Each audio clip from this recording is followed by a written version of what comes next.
Fijémonos ahora en los tres tipos de decaimiento radiactivo y vamos a empezar primero con el decaimiento alfa. Muy bien. En el decaimiento alfa, una partícula alfa es liberada de un núcleo inestable. Así que, por ejemplo, aquí tenemos nuestro núcleo inestable, que es el uranio 238.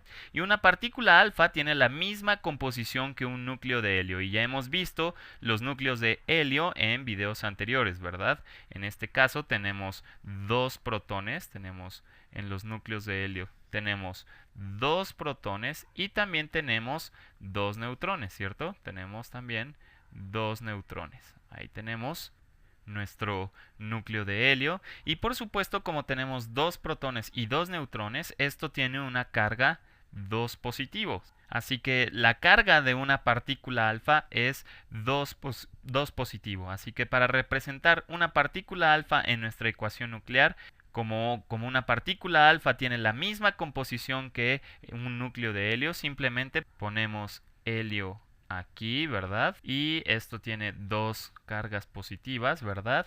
Mientras que ponemos un 4 acá arriba porque tiene un total de 4 nucleones. Muy bien, así que ahora vamos a tratar de descifrar cuál es el otro producto de nuestra ecuación nuclear. Muy bien, y sabemos que los nucleones son conservados, ¿verdad? Así que si tenemos, por ejemplo, aquí 238 nucleones del lado izquierdo, necesitamos tener 238 nucleones del lado derecho, ¿verdad? Y tenemos 4, digamos que aporta el núcleo de helio, ¿verdad? La partícula alfa. Así que necesitamos 234 nucleones más, ¿correcto?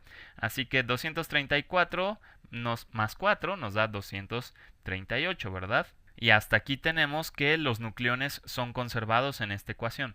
Ahora fijémonos, hablemos un poquito de la conservación, pero en términos de cargas. Sabemos también que la carga debe ser conservada. Del lado izquierdo tenemos 92 protones, así que tenemos 92 cargas positivas y necesitamos 92 cargas positivas también del lado derecho. Ya tenemos dos cargas positivas debido a esta partícula alfa, así que necesitamos 90 digamos cargas positivas extra, lo cual nos dice que lo que sea que haya aquí del lado derecho en los productos debe tener un número atómico de 90. Así que revisamos directamente nuestra tabla periódica y confirmamos que el producto que nos falta, ¿verdad? Es el torio. Es el torio y que lo escribimos como TH. Muy bien. Así que tendremos aquí el torio 234. Es nuestro otro producto. Así que pensemos qué es lo que ha ocurrido visualmente, ¿ok? Vamos a empezar con un núcleo de uranio. Digamos, aquí tenemos nuestro núcleo de uranio. Ahí tenemos el núcleo de uranio. Y este núcleo es inestable, así que va a liberar va a liberar exactamente una partícula alfa, ¿verdad? Que está compuesta por dos protones y dos neutrones. Lo que nos resta después de que libera esa partícula alfa es un núcleo de torio que hemos visto aquí, ¿verdad? Torio 234. Así que esta es una representación visual de qué es lo que está ocurriendo en nuestra ecuación nuclear. Ahora chequemos qué es lo que ocurre con el decaimiento beta. Muy bien, pensemos ahora en el decaimiento beta. Y en el decaimiento beta lo que ocurre es que un electrón es lo que se libera del núcleo. Y hemos visto en el video anterior que puede representar el electrón, digamos, debido a que tiene una carga negativa, podemos ponerlo justamente como una carga negativa acá abajo, y el electrón no es ni un protón ni un neutrón, es decir, podemos escribir que tiene un cero, ¿verdad? Hay 0 nucleones en esta partícula que es un electrón. Así que tenemos este electrón y un electrón que es liberado del núcleo se le conoce como una partícula beta. Muy bien, así que esto simplemente podemos pensarlo como una partícula beta, justamente con una carga -1, y en realidad le ponemos el 0 porque no es un nucleón, ¿verdad? Si una partícula beta es liberada de un núcleo de torio 234, entonces, por ejemplo, estamos empezando con torio 234, entonces este núcleo libera una partícula beta. Vamos a ponerlo de este lado de la ecuación, ¿verdad? Libera una partícula beta. nos preguntamos qué otra cosa se produce del lado derecho, ¿verdad? ¿Qué otra cosa tenemos que hacer? Bueno, nuevamente tenemos que fijarnos en el número de nucleones, ¿verdad? Y ese tiene que conservarse. Así que pensemos que del lado izquierdo tenemos 234 nucleones y necesitamos 234 del lado derecho, ¿verdad? Pero aquí tenemos 0, ¿verdad? La partícula beta no tiene nucleones, así que necesitaremos 234 en lo que sea que tengamos que poner aquí. Y nuevamente tenemos que pensar qué ocurre con la carga, ¿verdad? Así que tenemos una carga de 90 positivo, ¿verdad? Del lado izquierdo tenemos 90 protones y del lado derecho necesitamos exactamente la misma carga total, ¿verdad? Así que esto nos da una carga -1, lo cual nos dice que necesitamos colocar aquí una carga de 91. Déjenme ponerlo bien.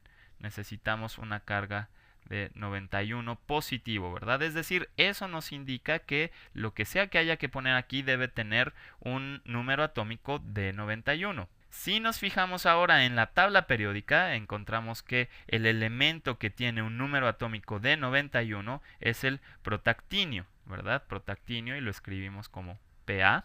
Y con esto ya tenemos completa nuestra ecuación nuclear. Ahora bien, pensemos qué es lo que está ocurriendo en el decaimiento beta. Así que vamos a entrar con un poquito más de detalle. Ya hemos hablado más o menos del número de protones, ¿verdad? En este caso dijimos que tenemos 90 protones del lado izquierdo. Entonces, preguntémonos ahora cuántos neutrones tenemos del lado izquierdo. Bueno, eso simplemente lo calculamos como 234 menos 90, ¿verdad? Y 234 menos 90 nos da un total de 144 neutrones. Muy bien, del lado izquierdo tenemos un total de 144 neutrones. Ahora pensemos qué ocurre del lado derecho. Bueno, del lado derecho solo consideramos el protactinio, ¿cierto? Y podemos calcular el número de neutrones. Simplemente restamos 91 a 234 y eso nos da un total de 143 neutrones. Así que en resumen, fuimos de 144 neutrones a 143 neutrones del lado derecho, ¿verdad? Y si nos fijamos ahora en el número de protones, fuimos de 90 protones del lado izquierdo a 91 protones del lado derecho. Así que hemos perdido un neutrón y hemos ganado un protón. O podríamos pensar que este neutrón se convirtió en un protón. Y esa es una forma súper simplificada de pensar qué es lo que ocurrió. Así que vamos a escribirlo bien. Vamos a pensar esto, que teníamos un neutrón, ¿verdad? Que tiene una carga 0, pero es un nucleón, ¿verdad? Entonces escribimos estos números del lado izquierdo y esto se convierte, digamos, en un protón, ¿verdad? Que es un nucleón y tiene una carga positiva. Así que si pensamos de qué otra cosa está hecha este neutrón, simplemente seguimos la misma regla de la conservación de los nucleones y de la conservación de la carga. Muy bien, entonces si pensamos en los nucleones, aquí tenemos del lado izquierdo un nucleón y del lado derecho ya tenemos un nucleón. Lo que sea que tengamos que agregar ya no será un nucleón, ¿verdad? Entonces ponemos un 0. Ahora bien, si nos fijamos en la carga, tenemos una carga 0 del lado izquierdo y del lado derecho tenemos una carga positiva. Entonces lo que sea que tengamos que agregar debe ser una carga negativa, ¿verdad? Ponemos una carga negativa y esto por supuesto representa a un electrón, ¿verdad? Esto representa a un electrón como lo hemos visto de este lado. Y por supuesto, este es el electrón, ¿verdad? Este es el electrón que se libera del núcleo. Es justo este electrón el que se libera del núcleo. Es decir, esta es nuestra partícula beta. ¿Ok? Y por supuesto también podríamos pensar que hay otras cosas que se producen. En realidad aquí se produce también un antineutrino, que lo vamos a denotar de esta forma. También se produce un antineutrino y bueno, eso en realidad no es parte de este video, así que vamos a ignorarlo por ahora. Pero un neutrón en realidad se convierte en un protón, ¿verdad? Y también estamos obteniendo una partícula beta que se libera del núcleo. Y este proceso de hecho está gobernado por la fuerza nuclear débil, la interacción débil. Así que como puedes darte cuenta hay un montón de cosas que están ocurriendo en el núcleo y que no vamos a adentrarnos más en este video. La cuestión importante es que seamos capaces de encontrar una ecuación nuclear, ¿verdad?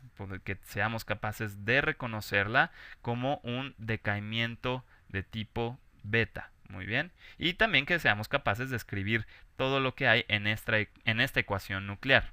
Ahora hagamos otro tipo distinto de decaimiento. Fijémonos en el decaimiento gamma. Muy bien. En el decaimiento gamma lo que se libera son rayos gamma. Y un rayo gamma en realidad no tiene ni carga ni masa, ¿ok? Entonces un rayo gamma no tiene carga y no tiene masa. De hecho es muy parecido, digamos, a lo que es la energía, ¿verdad? Así que si pensamos de esa forma. Y estos son problemas de decaimiento muy sencillos, muy fáciles, así que vamos a empezar con el tecnesio 99M y la M en realidad aquí se refiere a que es metaestable. Muy bien, es metaestable, lo que significa que su núcleo está en un estado excitado. Muy bien, está en un estado excitado. Es decir, que tiene mucha más energía, ¿verdad? Y la va a ceder, digamos, como rayos gamma. Así que vamos a continuar y vamos a dibujar nuestro rayo gamma aquí, ¿verdad? Tendremos nuestro rayo gamma que no tiene carga ni tiene masa. Y como estamos, digamos, lidiando simplemente con ceros, ¿verdad? Solo tenemos ceros, en realidad no afecta a nuestros números. Así que si empezamos con 99 nucleones del lado izquierdo, vamos a tener 99 nucleones del lado derecho. Y si empezamos con una carga positiva de 43, entonces vamos a tener una carga positiva de 43 del lado derecho. Es decir, si nos fijamos en la tabla periódica, justo coincide con el tecnesio, ¿verdad? Aquí vamos a tener tecnesio nuevamente, solo que este tecnesio ya no se encuentra en un estado excitado, sino que ahora se encuentra en su estado fundamental. Muy bien, ya no se encuentra en un estado excitado, ¿verdad? Y lo que ocurre es que libera energía en forma de rayos gamma, como lo hemos visto en este ejemplo. Así que el tecnesio 99M de hecho se utiliza en varias aplicaciones médicas, por ejemplo, de procedimientos de imagen y diagnóstico. Y eso se debe a que tenemos varias formas de medir la radiación gamma, así que realmente esto es muy útil en medicina.